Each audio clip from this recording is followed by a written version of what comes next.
Hello，我係阿 Kat，今日會去 Sydney 嘅一個華人區 Burwood，特別要講返係 Sydney 嗰個 Burwood，因為其實墨爾本咧都有一個區叫做 Burwood 嘅。咁我自己喺 Sydney 同埋墨爾本都住過啦。講起 Sydney 嘅華人區咧，好多時第一下諗到，又或者同朋友去得比較多嘅華人區咧，就數 Burwood 啦。Burwood 真係咩都有嘅，感覺上 Burwood 喺 Sydney 嘅地位咧，就好似波燒喺墨爾本嘅地位啦。咁事不宜遲，而家出發去睇下啦。今日坐火車去啊，覺得 Sydney 火車啲凳都幾好㗎喎，可以咁樣反過嚟坐。區入邊有火車站喺正主街嘅中間，有火車直達市中心。當然啦，區入邊都仲有多條巴士線嘅。行下條主商業街先，火車站出嚟分咗兩邊，一邊係 Westfield， 另一邊係 Burwood Plaza。行咗 Westfield 嗰邊先。前邊呢間雖然個招牌寫咗係咖啡，但係其實佢係一間麵包鋪嚟嘅。覺得佢啲生日蛋糕都算平靚正啊。Burwood 位於悉尼市中心西面10公里。人口方面，根據2021年嘅人口普查數據，人口比例最多嘅係華人，約佔49.8%，其次係尼泊爾人，約佔8.5%。語言方面，喺屋企講普通話嘅比例最多，約佔33.7%，其次係講廣東話嘅，約佔10.6%。呢個區嘅石窩先生搬咗，細鋪變大鋪，以前喺另一邊嘅。呢間都幾好食噶，又諗起當年轟動華人圈嘅八卦，想知嘅話就留言啦。呢度連續2間銀行。裏邊一般會有職員識得講中文嘅。呢間 Sahara 係食中東菜嘅，喺度好多年噶啦。佢啲串燒都幾好食嘅。然後就係 Westfield 入口。成日覺得 Sydney 嘅亞洲嘢呢係比較齊嘅。呢一個喺墨爾本嗰幾間分店呢，成日冇貨，喺度見到就買咗先啦。商場入邊有 event 戲院。Sydney 都係比較多 event。反而墨爾本呢會比較多開戲院咯。呢度淨係得 David Jones 呢間百貨公司，冇 Myer。有2個 food court， 2間大超市，生活用品同埋郵局都係有嘅。其實我覺得好多 Westfield 入邊嘅嘢都係差唔多啊，咁就行住咁多先啦。行返出嚟再行過少少呢，就係呢間茶餐廳。其實區入邊咧都有好幾間茶餐廳嘅，但係呢間喺度會耐啲咯。啱啱嚟澳洲嘅時候呢，佢已經喺度噶啦。嚟得太早，佢未開門添。呢度對面係 Burwood Park， 有草有湖。呢啲禿頭鳥呢，超級大隻啊！我試過俾佢哋搶嘢食咯，好地地搶咗一排魚生喎。之後我一食嘢都會避開佢哋。呢度環境係幾好嘅。年幾冇過嚟呢個區啦，咁嚟到第一個感覺就係好多人，因為我嚟嘅時候咧，朝頭早係9點幾開始拍嘅，但係喺9點幾啲鋪頭都仲未開嘅時候咧，條街已經好多人咯。仲有就係呢度真係變咗勁多咯。shopping centre 入邊啲鋪頭其實都 OK 嘅，冇咁大轉變啦。但係街上邊啲鋪頭咧，真係有好多都已經係唔同咗啊！但係我覺得比起以前呢，好似更加多嘢啦，同埋更加繁華咁樣咯。公園入邊有間咖啡，啲嘢食算係中規中矩啦，但係勝在環境好啊嘛。有幾批人喺度跳廣場舞啊。呢度仲有兒童遊樂設施、一般嘅運動設施、燒烤爐、球場，設施好齊全啊。公園內面仲有俾電動車充電嘅充電站咯。呢個區嘅 house 好多都幾大嘅 ，house 價格嘅中位數大約係226萬澳幣，租金嘅中位數大約係每星期700蚊澳幣。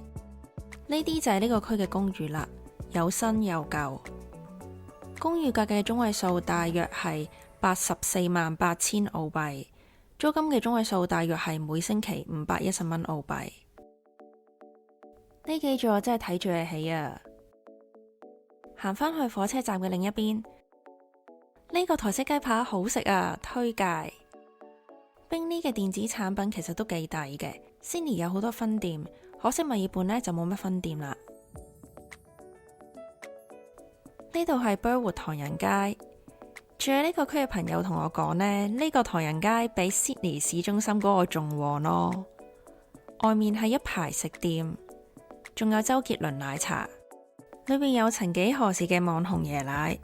左手邊呢個銅鑼燒呢，都好多人話好食嘅，咁我都覺得佢 OK 嘅。呢個位呢，其實賣小食嘅比較多。呢間賣鐘餅嘅睇落都唔錯喎，買啲嚟試下先。買咗個紅豆糯米卷同埋芋頭蛋黃酥，翻去試咗一下，都幾好食㗎喎。個糯米卷好軟糯啊，蛋黃酥切出嚟係咁嘅，擺咗幾個鐘個酥皮都冇淋到咯。仲試咗呢間，嗌咗芋圓豆腐花，個芋圓係好軟糯嗰種啊，豆腐花呢就唔係好滑噶啦，但係勝在豆味十足。呢度仲可以上去樓上。好多鋪頭都喺度裝修緊啦，聽講係新開嘅。外面都有俾人食嘢嘅地方，而樓下嘅外圍呢，就有間日韓化妝品鋪啦。呢個 Burwood 唐人街係同 Burwood Plaza 相連嘅。以前喺 Sydney 住嗰陣時呢，過嚟 Burwood 一般都係嚟 Plaza 呢邊，因為呢邊又有一般嘅超市，又有華人超市，附近又有嘢食喎。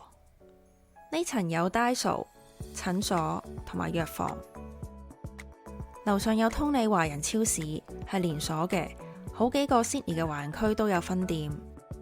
記得啱啱打算搬去 Melbourne 嘅時候，問咗 Melbourne 嘅朋友，問佢哋 Melbourne 有冇好似通利一樣好多分店嘅華人超市，結果係冇嘅。Melbourne 有啲亞超呢都係有分店嘅，但係就唔會好似通利咁有咁多間分店咯。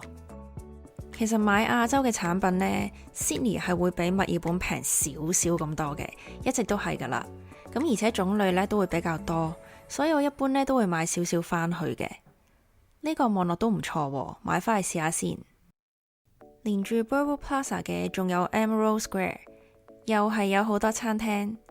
呢間九龍冰室係咪墨爾本嗰間嚟噶？但個招牌好似有啲唔一樣喎。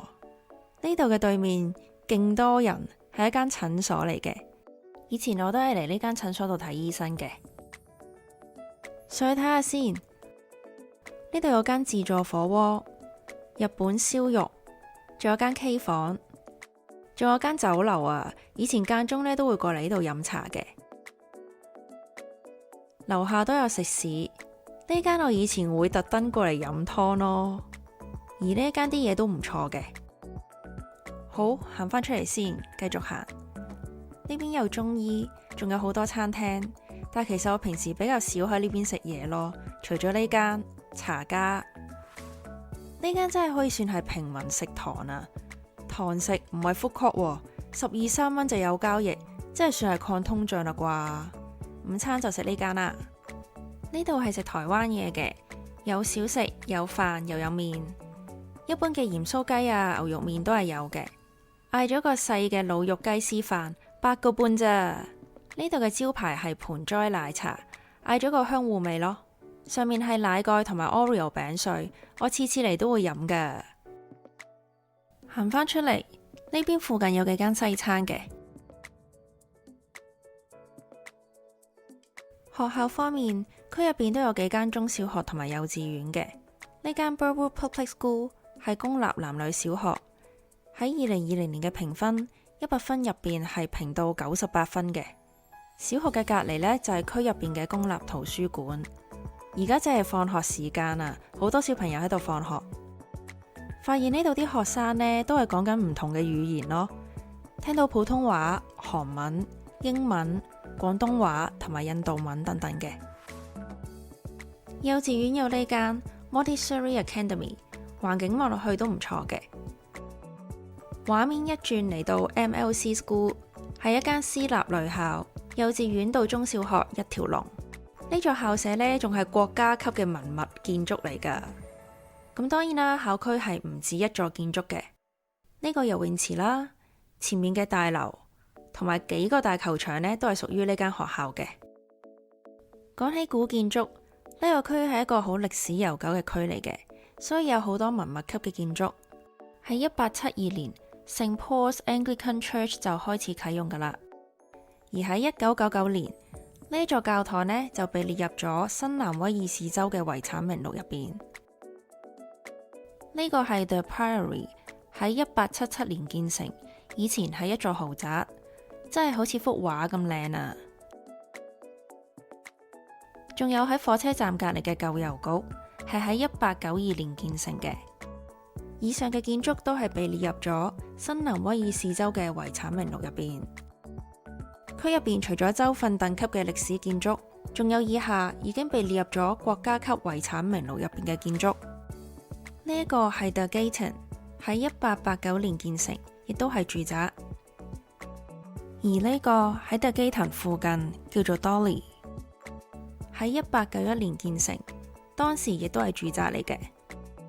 仲有喺正主街最旺嘅位置有 Congregational Uniting Church， 建於1880年，亦都係國家級嘅文物建築。講起 Burwood 呢個區呢，我諗好多朋友仲熟過我啊！如果大家有咩想分享又或者補充嘅話呢，記得喺下邊留言啦。如果你中意我條片嘅話呢，就記得俾個 like 我同埋 subscribe channel， 仲要開啟小鈴鐺先會收到新片通知㗎。咁今日就講到呢度，拜拜。